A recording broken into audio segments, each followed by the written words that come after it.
So one of the things that I would like to do with this channel is occasionally I just want to kind of address a common idea that police reformers like to throw out there and say that, you know what, cops need to do this. And if they did, the cops and our civilization would be so much better. Well, the topic for today is going to be this idea that police officers should be required to live in the neighborhoods where they do their police work.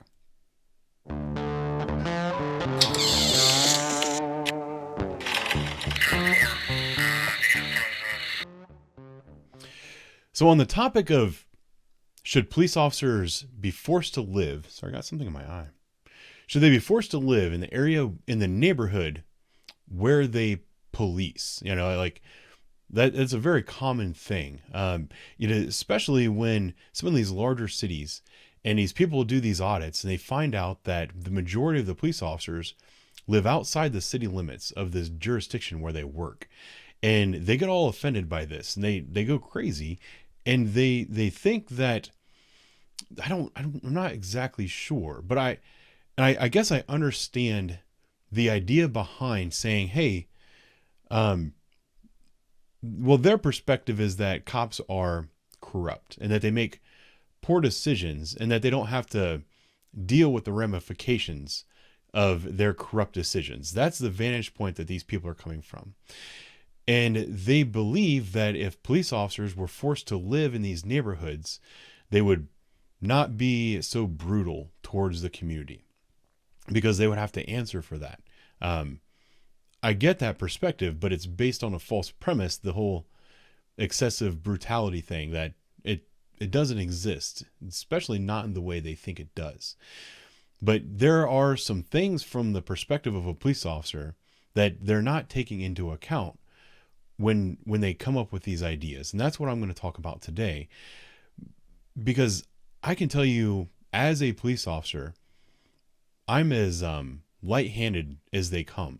Like I'm not very quick to use force. If you look at my file, I don't have a ton of uses of force. They're in there, but I'm not someone that is excited to go out and try to hurt somebody. I don't know how else to say it. Like, if as far as the police reformers go, in a lot of senses, I'm like the model police officer. And I'm not trying to toot my own home. It's just that in this weird world that they live in, they want more police officers like me, which I'll take that as a compliment, except for the ones that hate me simply because they don't know me or know anything about me. But, I don't have a lot of uses of force. I'm pretty nice to people. I don't go out and, I don't arrest people, generally speaking, unless I think it's going to, one, change their behavior, or two, if I have to make a situation better. Like if I need to remove somebody from a situation because they're refusing to remove themselves, those are often the situations that I'm going to be arresting somebody. So with that in mind, there's still a couple cases where no matter how nice I am to the people, it's not going to matter. They're still going to be so angry, they're going to hate me.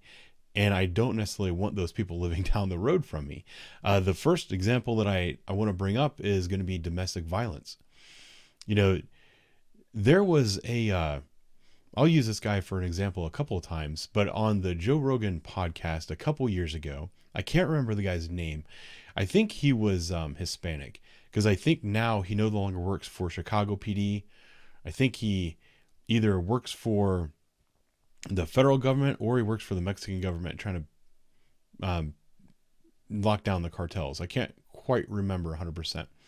But he was I'm pretty sure it was a Chicago police officer, and he was working under their residential program, where if you're a police officer and you agree to work in one of these neighborhoods, they give you a house to live in. And so he moved into that house with his family. I think he had some young children at the time, and was living there for free. And he was a community response officer or something to that degree, where everybody in the neighborhood knew where he lived. And if they needed something, they would go to him. He would have meetings during the day with a lot of citizens. It was common knowledge that he lived there. And he told a story about how one night he had a woman that came in was pounding on his door in the middle of the night. He came down, opened the door, and she was a victim of domestic violence. She was fleeing for her life. She came to his house, and her husband was not far behind.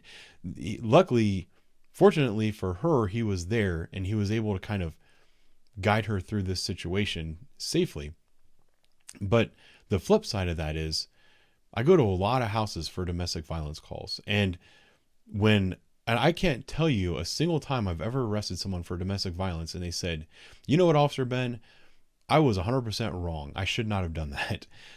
These people are violent, manipulative, dangerous people. And now let's imagine I arrest some guy for domestic violence and he sits in jail over the weekend. And over the weekend, his wife goes and gets a protection order against him. And he's told that when he gets out of jail, he has 24 hours to get his belongings out of the house. He's not allowed to go back anymore. So now you've got this guy who I'm the one that arrested and charged him. And he's basically homeless now. And he's already has a history of violence, and he's pissed off.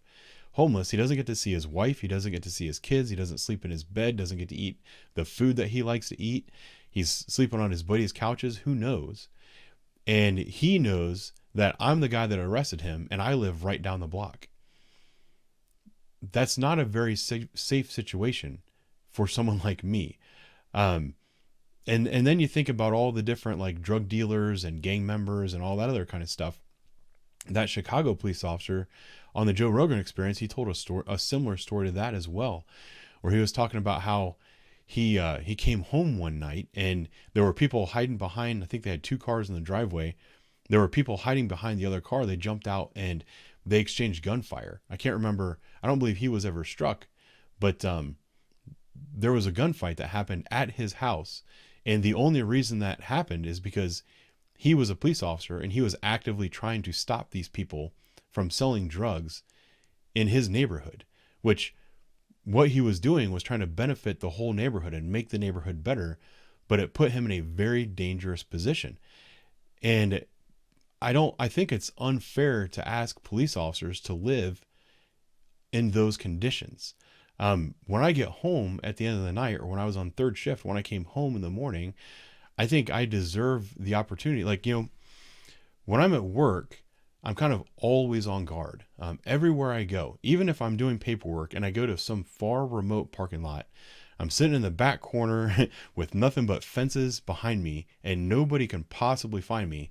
Somebody will find a way to walk up on me. Or, you'll hear a noise and you think that somebody's trying to sneak up on you. There's no place at work that I feel 100% relaxed. And at the end of the day, when I get home from work, I should be able to have that feeling. I shouldn't have to worry about my kids going outside and playing and having something bad happen to them because some person I arrested that was a very bad guy is now angry with me, especially in this environment where you got guys getting arrested on gun charges and felonious assaults and all that, and they're getting low bonds and they're back out on the street within 2 or 3 days. Those are the situations that people don't consider when they talk about this kind of stuff. And it's just the overall sense that I have is that these people, it's not a sense, this is the fact of the matter. These people have all these ideas that they don't think through, but they're very eager to push on to everybody else. And that's where I work now. Like, I work in a very dangerous neighborhood. I don't live in a very dangerous neighborhood. And there was a period of time where I actually worked in the neighborhood where I live. It wasn't for very long because I was a new police officer, and I realized that as a new police officer working in a very low crime area is a good way to forget how to do your job. So I left that area to go to work in a very high crime area. But even in that low crime area, there was one night where I responded to a car crash, and there's a road that has a big S curve in it. And this guy was drunk, went off the road over the ditch and was like 150 yards out in some field. And he was like in a clump of trees. The only way you could even tell he was there because you could see his headlights kind of pointing up in the air. So we walked all the way out there. I got him. I think I threw him in some cuffs walking out to my car, and He's sitting in the back seat. We're waiting on the tow trucks, and it took multiple tow trucks because they don't have winch cables that long. So they'd have to put one out in the field and start winching that. And then they'd have to winch the tow truck back because the ground was too soft for this. So it wasn't a major crash, but it was a major pain in the ass. And this guy's in the back seat, and he's talking to me, and he's like, "Hey man," he's like, I know you from the gym." And he tells me what gym I go to, and sure enough, we go to the same gym. Now, the incident that night was no big deal, but I can tell you that I impounded his car and I issued him a citation that night. He was a pretty good sport about everything, but he wasn't too excited. And every time I went to the gym for the next probably 6-7 months, I was always worried that I was going to run to this guy and I was going to have to talk to him. And it's not a big deal. I can have that conversation with people. He was clearly wrong, and I didn't do anything wrong. I was very nice to the guy, but I should be able to go to the gym and just have a workout and not have to answer to other people's mistakes, because that's the situation I would have been in. So I don't know. Those are my thoughts on whether or not I believe officers should be required to work in the neighborhoods where they live. I think it's a concept that on its surface sounds like a good idea, but just like many of these other police reform ideas, it's not very well thought out. So those are my thoughts for today. Thank you for watching. I'll talk to you soon.